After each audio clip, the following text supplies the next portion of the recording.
아름다움이 우리를 구원할 때 2장 의미를 체험하다 2-3 우리는 지금까지 아름다움의 매혹을 이야기했지만 그 단어의 어원에 대해서는 살펴보지 않았다. 매혹은 매력과 마력 두 가지를 모두 뜻한다. 매력은 형태와 소리를 통해 우리를 사로잡아 인도하는 힘이다. 한편 마력은 우리를 무장해제하여 때로 죄악에까지 동조하게 하는 힘이다. 그렇다면 과연 어디까지가 매력이고 어디서부터 마력일까? 그리고 무엇보다도 과연 마력의 위협 없이 매력이 발휘될 수 있을까? 아름다움이 위험한 역할을 하고 전체주의 도구가 되기도 했다면 그 자체로 위협적이라는 이유로 아름다움을 금지해야 하지 않을까? 그런데 오히려 그 반대라면 우리의 가치와 신념이 위험에 빠지는 상황을 받아들이기 위해 아름다움이 필요한 것이라면 아름다움이라는 매개가 없었다면 의심하지 않았을 우리의 가치 체계를 들여다볼 기회를 자신에게 허락하기 위해 아름다움이 필요하다면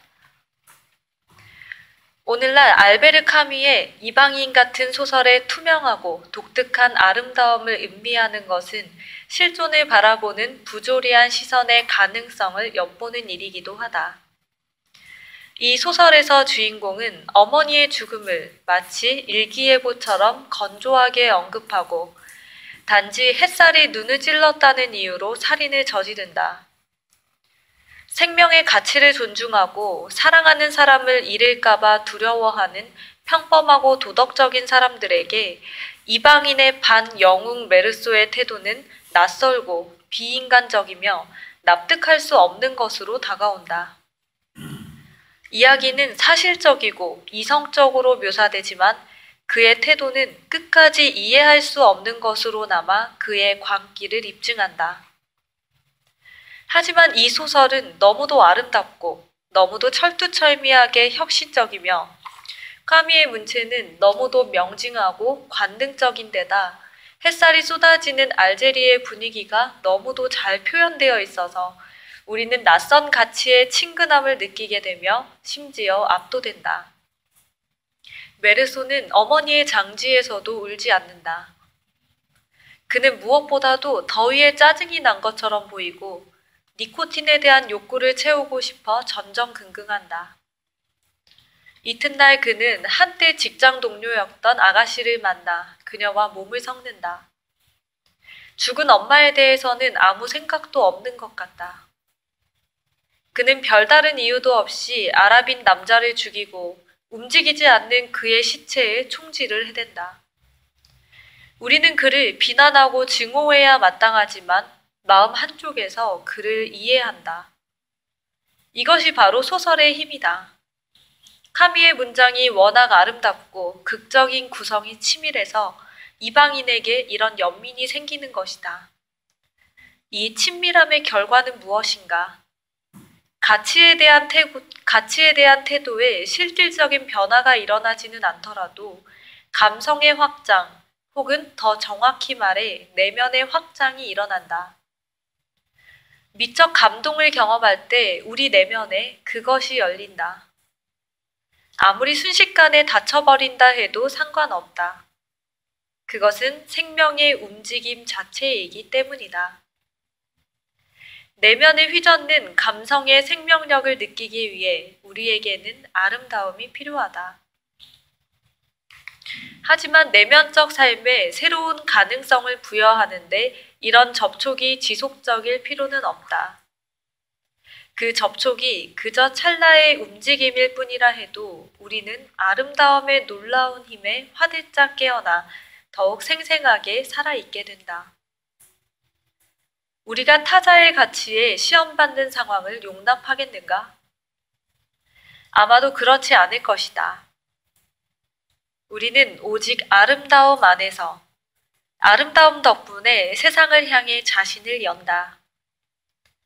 덴마크의 영화 감독 카를 테오도르 드레위에르의 걸작 오데트는 아름다움이 가능하게 하는 이 열림의 상태를 눈부시게 묘사한다.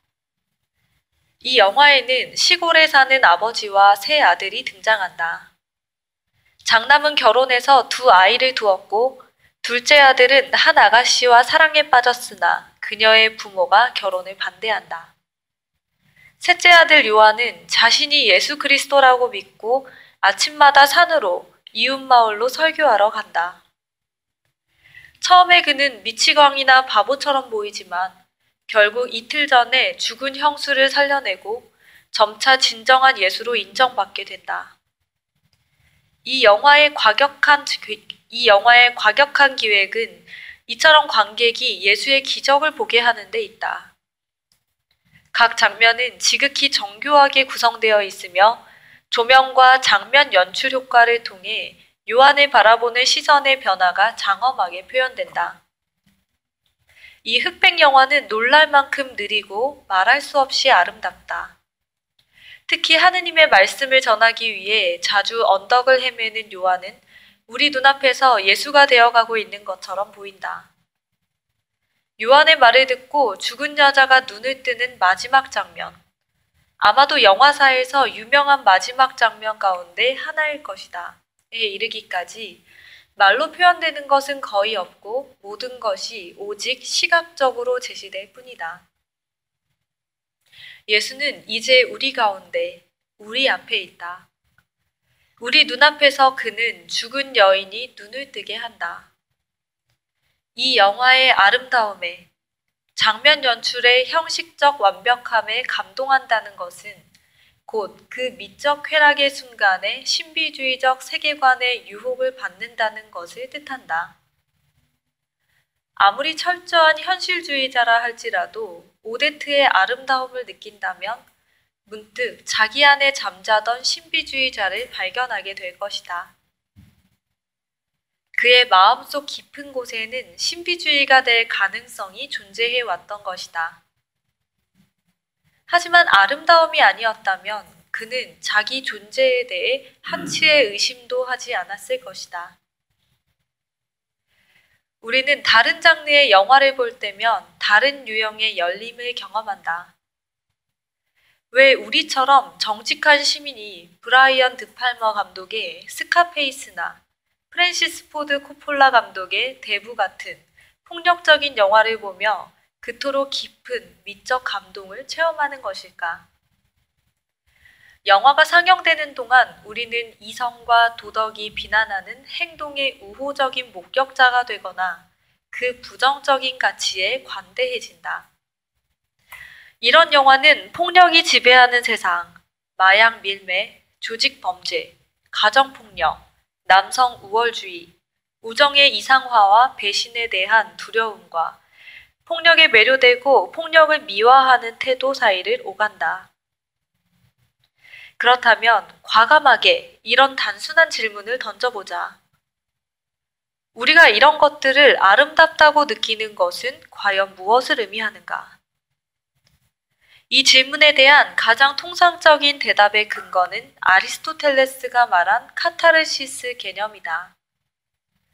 아리스토텔레스에 따르면 연극적으로 재현된 폭력은 아테네 관객들이 감동을 통해 스스로 열정의 과잉을 해소하고 정화해서 이전보다 더 안정적이고 선량한 시민이 되어 국가적 관심사에 집중하게 한다. 그들은 눈앞에서 목숨을 잃는 주인공의 비극적인 운명을 염려하고 그에 대한 연민과 그를 죽이는 자들에 대한 증오를 느끼고 극단적인 열정을 대리 체험하면서 문명을 위협하는 폭력을 해소하고 건전한 시민의 삶을 회방하는 저의 요소들을 제거한다. 이처럼 카타르시스는 사회적으로 유용하며 연극과 영화로 재현되는 폭력은 시민의 삶을 정화한다. 오늘날 폭력적인 영화와 텔레비전, 비디오 게임의 위험을 과소평가하는 사람들도 아리스토텔레스가 시학에서 전개한 이 주장을 즐겨 참조하곤 한다. 만약 그 주장이 얼마간 진실을 포함한 것이 분명하다면 다음과 같이 다르게 표현할 수 있을 것이다. 즉, 관객으로서 미적 감동을 경험하는 순간, 우리는 삶에 의미가 있다고 확신하는 이방인의 독자나 현실주의자, 혹은 무신론자인 오데트의 관객처럼 우리가 믿는 바와 다를 뿐 아니라 심지어 그것을 위협하는 가치에 동조하고 싶은 유혹을 느끼게 될지도 모른다. 미적 쾌락은 여기서도 우리 내면에서 이처럼 새로운 가능성을 발견하는 것. 다시 말해, 자기 안에서 이런 유혹이나 가능성을 경험하는 방식. 반드시 의식적이지는 않으므로 발견이라는 표현은 부정확하다와 관련이 있다. 실제로 우리의 세계관과 마피아 두목의 세계관은 서로 아주 먼 것 같지만 대부의 관객으로서 느끼는 기쁨이 말해주는 것은 그 거리가 생각만큼 멀지 않다는 것이다. 미적 쾌락의 이질감은 이 거리를 강조하는 동시에 이 거리가 영원하지 않다는 사실도 강조한다는 사실에서 비롯한다. 하지만 만약 미적 쾌락을 느낀다는 것 자체가 어떤 식으로든 멀리 있는 것에서 낯선 친밀함을 발견하는 것을 뜻한다면 우리가 결코 가지 않을 길을 조금 가보는 것을 의미한다면 여기에는 우리가 사랑의 절정에 도달한 순간에 자신을 완전히 잃어버리는 상태와 같은 심미적 자기 상실이 있다. 앞서 칸트가 주장한 대로 미적 쾌락은 다른 모든 타자를 향한 열정과 불가분의 관계에 있다. 그들의 가치관이 어떤 것인지는 중요하지 않다. 아니, 그것은 오히려 자기가 지지하는 가치와 명확히 다른 모든 가치, 이질적인 가능성을 향한 내면적 충동에 가깝다. 이처럼 조금이나마 타자가 될 수 있는 대담함을 우리에게 선사하는 것은 아름다운 뿐이다. 그렇다. 이때 조금이란 미적 쾌락을 경험하는 그 짧은 순간에만 그렇다는 것이다. 하지만 우리가 이 경험을 통해 변화하고 어쩌면 성장하고 어쨌거나 확장된 모습을 향해 나아가지 말라는 법은 없다. 아름다움은 지금 우리의 이 모습이 전부라는 너무나 환원적이고 너무나 보편적인 생각에서 벗어나게 해준다. 대부를 보았어도 우리는 여전히 준법 정신이 투철하고 선량한 시민일 것이다. 그리고 만약 아리스토텔레스의 주장대로 영화의 카타르시스 효과가 사회성을 고양하고 마음을 진정시킨다면 우리는 전보다 준법 정신이 더 투철하고 더 선량한 시민이 되어 있을지도 모른다. 하지만 그런 것은 중요하지 않다. 설령 우리가 변하지 않고 군말 없이 일상의 구속을 받아들인다고 해도 우리 감성의 폭이 확장된 것만은 엄연한 사실이다. 이것이 바로 내면적 삶의 특징이다. 현실적인 삶은 전혀 변하지 않는 것처럼 보일 때조차도 내면적 삶은 그 나름대로 변화를 계속한다. 어떤 사람은 이 내면적 삶에 충실하고자 삶의 방식을 바꾸기도 하지만 어떤 사람은 그러지 않는다. 하지만 여기서 중요한 것은 두 경우 모두 미적 쾌락이 내면을 확장해 자기 개발의 가능성을 확대한다는 점이다. 아름다움은 타자, 이방인이든 신비주의자든 마피아든지 생각처럼 멀기만 한 존재는 아니라고 속삭이고 타자를 조금은 덜 낯선 존재로 보게 하며 우리가 조금은 우리 자신을 넘어서는 존재라고 말한다. 이런 생각을 에미넴이나 부바의 랩을 좋아하는 나의 취향을 들어 설명할 수도 있겠다. 에미넴의 가사가 더러 인종주의적이거나 동성애 혐오 경향이 있거나 반유대적이라는 것은 나도 안다. 하지만 내가 아무리 이런 부류의 생각을 거부한다고 해도 나는 그의 음악과 멋진 멜로디가 이따금 치고 들어오는 순수한 분노와 엄청난 에너지로 충만한 그의 공격적인 플로우에 귀 기울이며 꿈틀거리는 기쁨을 느낀다. 이 모순을 어떻게 이해해야 할까? 에미넴의 랩을 좋아한다고 해서 내가 그의 가치관에 동의한다거나 덩달아 버드와이저 맥주, 특대 사이즈 티셔츠, 인종차별적 욕설을 좋아하는 쓰레기 백인이 되겠다는 것은 아니다. 하지만 이번에도 나는 미적 감동 덕분에 나와 거리가 먼 사람과 조금은 가까워졌다는 기분을 느낀다.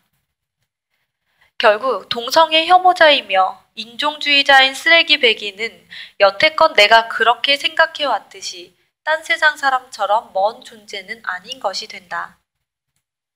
물론 멀지만 한없이 멀지는 않은 존재가 된다는 것이다. 이제 그와 나 사이에 뛰어넘을 수 없는 간극은 없다. 나는 그를 이해할 수 있다.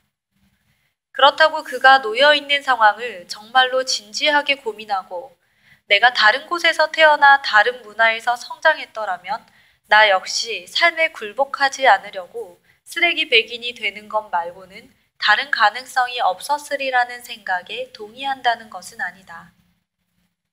힙합 트랙 하나의 아름다움이 내가 달리 느낄 수 없었을 공감을 불러일으켰다는 것이다. 이와 마찬가지로 프랑스의 래퍼 부바는 노랫말로 칼라슈니코프 소총의 효율과 근육 강화 운동, 운동화 상표, 잭 데니얼 위스키, 대형 자동차와 암거래를 찬양한다. 심지어 부바는 여러 장 골든 디스크로 벌어들인 막대한 수입에 대한 세금을 내지 않으려고 몇 차례 감옥살이를 하고 나서 미국 마이애미에 정착했다. 그의 세계관은 나의 세계관과 정반대이다. 하지만 나는 그의 플로우가 보여주는 효율성과 그의 음악이 발휘하는 교양학적인 위력과 상스러운 가사에서조차 포착되는 중간운과 가군과 낱말에 대한 사랑을 아주 똑똑히 느낄 수 있다. 나는 급기야 사회적 보상이 달러 뭉치와 음반 판매량과 페라리주의에서 몸을 꼬는 비키니 아가씨의 숫자로 결정된다는 그의 세계관을 떠올리며 이렇게 되는다. 그래, 아주 틀린 말은 아니지. 이 책에서 내가 나 자신을 언급할 때 주로 음악을 예로 드는 것은 우연이 아니다. 아름다움의 철학에 대한 나의 관심은 내가 처음으로 경험한 강렬한 미적 감동에서 비롯됐기 때문이다. 이를테면 데이비드 보위, 루리드, 레이 찰스, 자크 브렐의 음악을 듣고서 말이다. 나는 고등학교 교정에서 헤드폰을 끼고 카세트 테이프 플레이어로 루리드의 매직 앤 로스를 처음 들었을 때를 기억한다. 그때 나는 너무도 순수하고 완벽한 감동을 경험했다. 헤겔은 플라톤과 플로티노스에 이어 아름다움은 진실의 섬광이다 라고 말했다.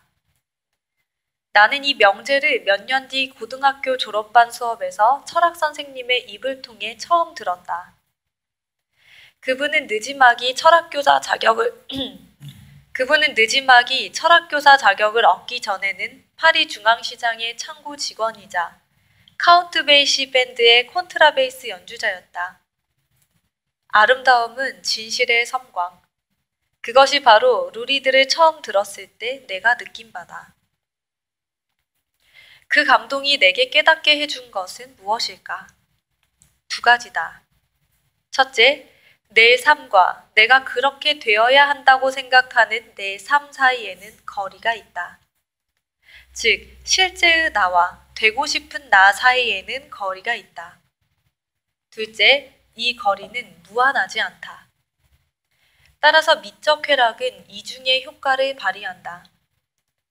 그것은 내가 나의 자아 이상에서 한참 떨어져 있음을 자각하게 했지만 동시에 나를 그것에 가까이 다가가게 했다.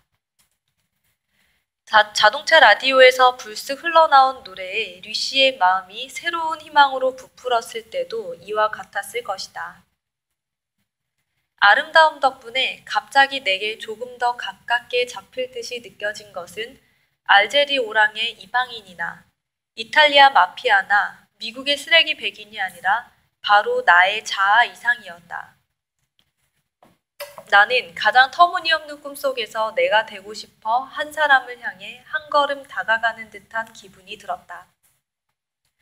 늘 다른 사람을 향해서였지만 이번에는 다른 나를 향해서였다. 좋은 곡이 흘러나오는 순간 불가능은 사라진다. 아름다움이 존재하는 한 불가능은 없다. 아름다움을 통해 우리는 더 나아질 수도, 더 나빠질 수도, 다른 사람이 될 수도, 자기 자신이 될 수도 있다. 그러나 이전과 똑같은 상태로 남아있을 수는 없다. 이것이 아름다움의 마법이자 독이다. 아름다움이 가치를 상징한다고 말하는 것은 자연의 아름다움보다 예술의 아름다움을 우위에 둔다는 뜻이다. 예술의 아름다움은 인간의 신념이 창조했으므로 바다나 산의 풍경 같은 자연의 아름다움보다는 의미를 더 잘 상징할 수 있기 때문이다. 어쨌거나 이것은 헤겔이 논리적으로 지지한 입장이다.